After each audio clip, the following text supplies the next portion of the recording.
Thank you for attending this session of Tennessee Medical Association's Spotlight videos. Today, we're going to discuss employee background and registry checks that are required by Tennessee law and the TennCare Bureau.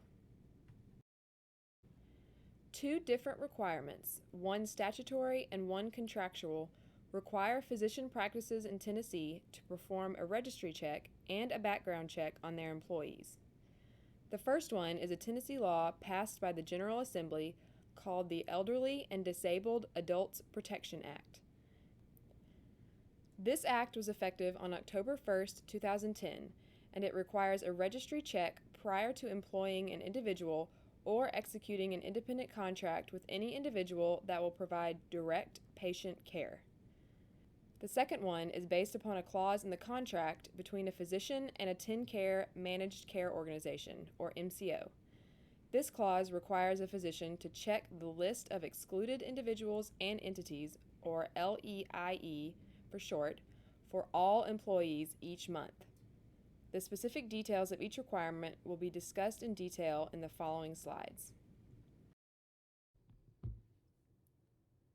Medical doctors and doctors of osteopathic medicine are licensed by Title 63, making them subject to the requirements of this law. Dentists, podiatrists, chiropractors, optometrists, and nurses are some of the other healthcare professionals also licensed by this title. The check must be performed before employing or contracting with an individual. This is the only time that this registry check is required, and it must be performed on any individual who will provide direct patient care. The law does not define direct patient care. Therefore, it will be up to each practice to determine which employees will provide this type of care. The physician and his or her practice manager should sit down and discuss each job description and determine in advance all positions that provide direct patient care in the practice. If you're not sure, err on the side of caution and include the position as one that is subject to a registry check. This requirement needs to be added to your new hire processes. All the registries that must be checked are free to access and available on the internet. A physician may also contract with an outside entity to perform this background check.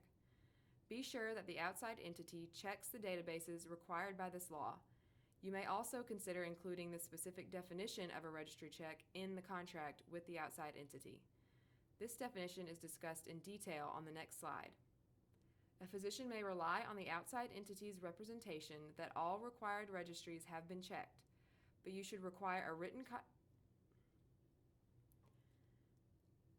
A physician may rely on the outside entity's representation that all required registries have been checked, but you should require a written confirmation detailing the name of each registry checked and the results for each prospective employee. The definition of a registry check in Tennessee Code Annotated 63-1-149 is divided into three parts and requires you to check 4 different registries. Anyone appearing on one of the registries may not be employed if he or she will provide direct patient care. The first part requires the practice to query the sex offender registries from the United States Department of Justice and the Tennessee Bureau of Investigation. The query must cover each state where the prospective employee has lived during the previous 7 years. The DOJ's website is found at the website listed on your screen. On the right side of the home webpage, there is a section titled National Sex Offender Quick Search, with spaces for you to type in the first name and the last name of the prospective employee. The TBI's website is also listed on your screen. In the middle of the home page, click on the link titled Click here to search for sex offenders, and you will go to a search screen that allows you to search by different criteria. You may search by last name only, by last name and first name, city, county, zip code, or offender identification number. A search may be performed using any combination of search criteria. The second part of the law requires a query of the adult abuse registries for each state where the prospective employee has lived in the previous 7 years. The Tennessee Department of Health is required to provide a link to all state databases, but not all states have this registry. Go to the first web address listed on your screen and click on the link titled Other Abuse Registries to access information and links for other states. The final part of this law requires a query of Tennessee's Elder Abuse Registry, which you can find at the second website listed on your screen. You may search by Social Security number or by name. The Act provides a physician immunity from civil or criminal liability for complying with the requirements of this law. Specifically, a physician may not be sued by a prospective employee for performing this registry check, or for refusing to hire because the individual showed up on one of the registries. The contract that a TennCare managed care contractor or insurance plan signs with the state of Tennessee contains a clause that requires a check of the list of excluded individuals and entities, or LEIE database, that is maintained by the Office of Inspector General under the U.S. Department of Health and Human Services. The TennCare insurance plans then delegate this requirement to any provider, including physicians, that signs a contract to participate in its network. Additionally, the Bureau of TennCare has a policy requiring all providers to query the database, which you can find at the web address listed on your screen. Individuals included in the LEIE database have been convicted of healthcare fraud and abuse and are unable to participate in the Medicare and Medicaid programs. This means that payment for a service may not be made by a federal healthcare program to an excluded individual. Each physician must perform this database check of all employees every month. Unlike the Tennessee Elderly and Disabled Adults Protection Act, this applies to all employees, not just those that provide direct patient care. TennCare insurance plans audit providers and ask them to confirm in writing that he or she is performing the monthly query of the LEIE database. There is no charge to use the database, and it may be found at the second website listed on your screen. You may search by last name, first name, or last name only. The name entered by OIG into the database is one used by the individual at the time of the exclusion.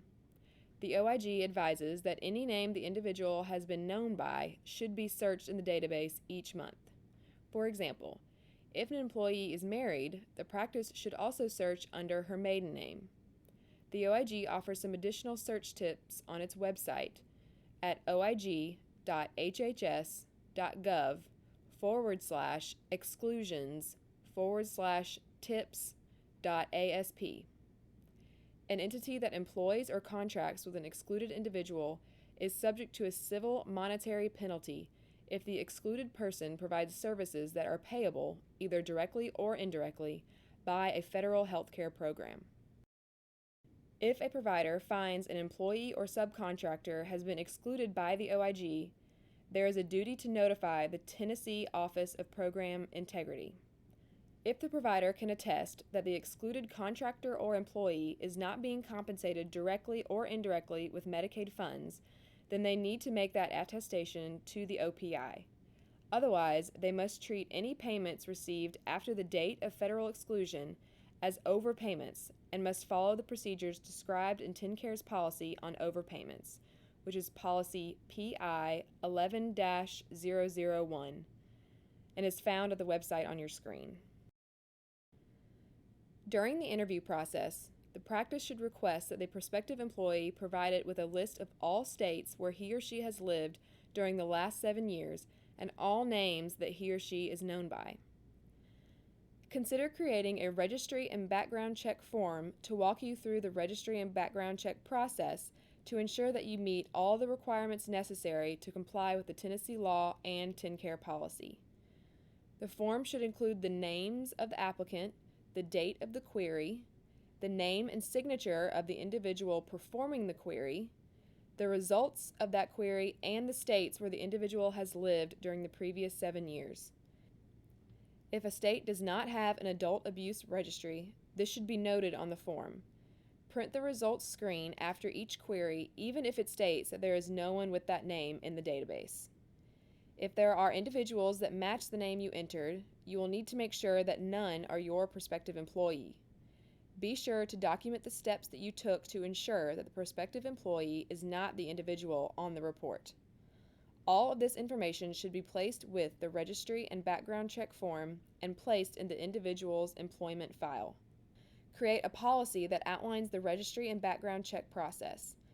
Within the policy, name the position that is responsible for the monthly LEIE database query and the specific time of the month it is to be performed, such as the third Wednesday of each month. Let's do a quick review of all the databases that must be queried in order to ensure compliance with the requirements discussed in this spotlight. The first four are required by the Tennessee Elderly and Disabled Adults Protection Act, and they are the Sex Offender Registry from the U.S. Department of Justice, the Sex Offender Registry from the Tennessee Bureau of Investigation, the Abuse Registries for any state where the employee has lived during the previous 7 years, and the Tennessee Department of Health's Elder Abuse Registry. The final database query required by TennCare is the list of excluded individuals and entities maintained by the Office of Inspector General. If you have any questions about anything we have said in this spotlight, please contact the TMA Legal Department at legal@tnmed.org or call us at 1-800-659-1862. You can also visit our website at www.tnmed.org for continuous updates on other laws or issues affecting the practice of medicine in Tennessee. We also have an extensive law guide with over 150 topics related to the practice of medicine, which you can find at the link printed at the bottom of your screen.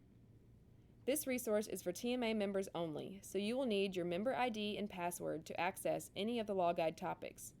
If you are not a member and are interested in joining the TMA, please visit our website to learn more and begin the registration process. Thank you for joining us for this session of TMA Spotlights.